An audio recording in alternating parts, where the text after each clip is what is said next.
Hello friends, इस session में हम लोग देखेंगे कि रेजिस्टेंस कंडक्टर के डायमेंशन के ऊपर कैसे डिपेंड करता है। राइट? मैं एक आपको एग्जांपल देता हूं। ये एक रोड है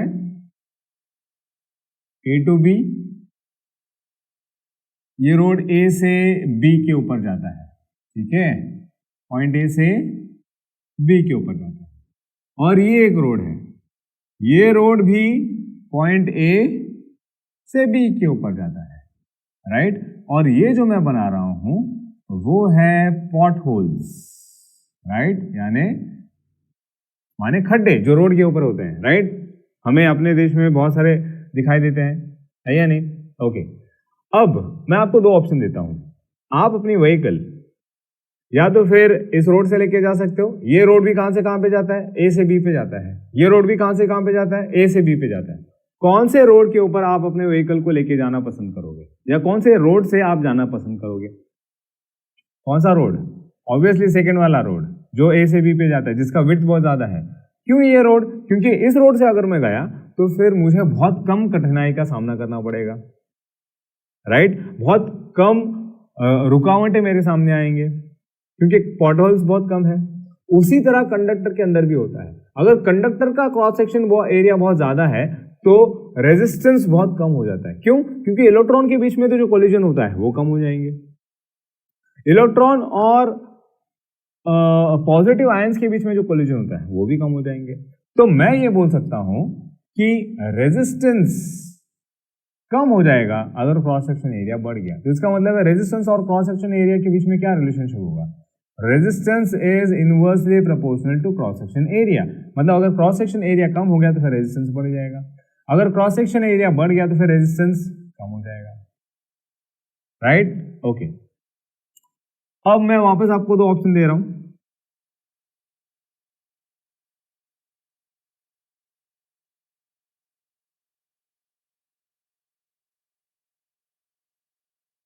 अब वापस दो रोड है हमारे पास। ये जाता है सी टू डी और ये भी जाता है सी टू डी, पॉट होल्स।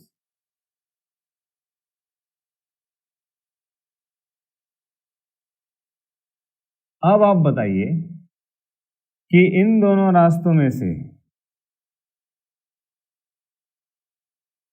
कौन से रास्ते से आप जाना पसंद करोगे?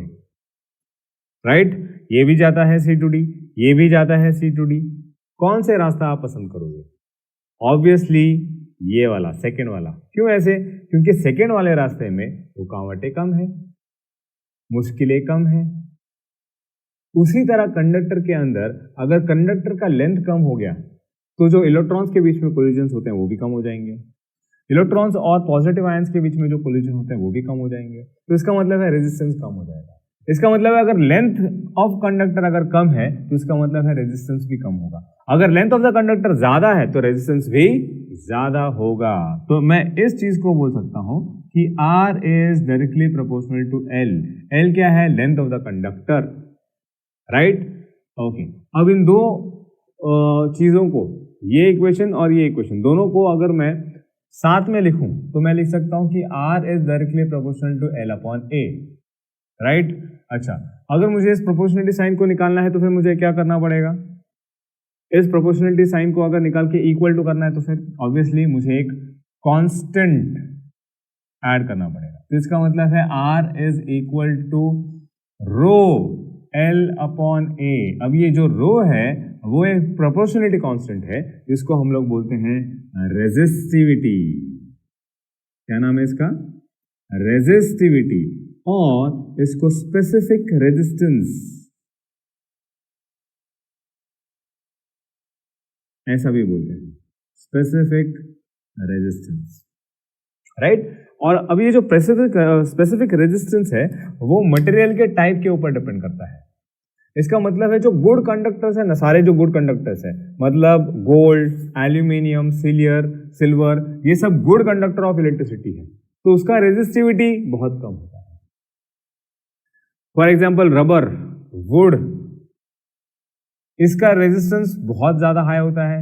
है ना, बैड कंडक्टर ऑफ इलेक्ट्रिसिटी है, इसका रेजिस्टेंस बहुत ज्यादा होता है, क्यों? क्योंकि उसका रेजिस्टिविटी भी बहुत ज्यादा होता है, राइट। तो रेजिस्टिविटी एक ऐसा प्रोपोर्शनलिटी कांस्टेंट है जो मटेरियल के ऊपर डिपेंड करता है, उस ऑब्जेक्ट के, उस कंडक्टर के मटेरियल के ऊपर डिपेंड करता है। चलो ठीक है, अब हम और कुछ रेजिस्टिविटी के बारे में बात करेंगे। अब ये जो इक्वेशन है मुझे रेजिस्टिविटी के टर्म्स में लिखना है, तो मैं लिख सकता हूं sigma rho is equal to R into A upon L, right. ये है इक्वेशन रेजिस्टिविटी का, ओके। अब अगर मुझे रेजिस्टिविटी का डायमेंशन फाइंड करना है तो मैं कैसे करूंगा? डायमेंशन ऑफ रेजिस्टिविटी, आर का डायमेंशन क्या है? ओम। एरिया का डायमेंशन क्या है? Metre square. लेंथ का डायमेंशन क्या है? मीटर। चलो ठीक है, तो फिर इसका यूनिट देखेंगे। रेजिस्टिविटी का यूनिट होगा ohm into metre square upon metre, right. तो इसका डायमेंशन है, उसका यूनिट है ओम मीटर, राइट, ओके। अच्छा, अब देखिए सिग्मा को हम लोग कंडक्टिविटी कहते हैं। कंडक्टिविटी क्या होता है? वो रेजिस्टिविटी का रेसिप्रोकल होता है। इसका मतलब sigma is equal to 1 upon rho, right. तो सिग्मा को हम लोग बोलते हैं कंडक्टिविटी, कंडक्टिविटी, राइट। और उसका यूनिट इसका रेसिप्रोकल होगा, इसका मतलब है ohm inverse into metre inverse, right, okay. तो इस तरीके से ये जो रेजिस्टर है, रेजिस्टेंस है, वो कंडक्टर के डायमेंशन के ऊपर भी डिपेंड करता है, राइट। अगर लेंथ ज्यादा हुआ तो रेजिस्टेंस ज्यादा होगा, अगर क्रॉस सेक्शन एरिया कम हुआ तो फिर रेजिस्टेंस ज्यादा हुआ, अगर क्रॉस सेक्शन एरिया ज्यादा है तो फिर रेजिस्टेंस कम होगा। और ये रिलेशनशिप आपको रेजिस्टेंस कंडक्टिविटी के ऊपर, रेजिस्टेंस कंडक्टर के डायमेंशन के ऊपर कैसे डिपेंडेंट है वो ये बताता है, राइट। आई होप आपको ये सेशन समझ में आया है। Thanks a lot.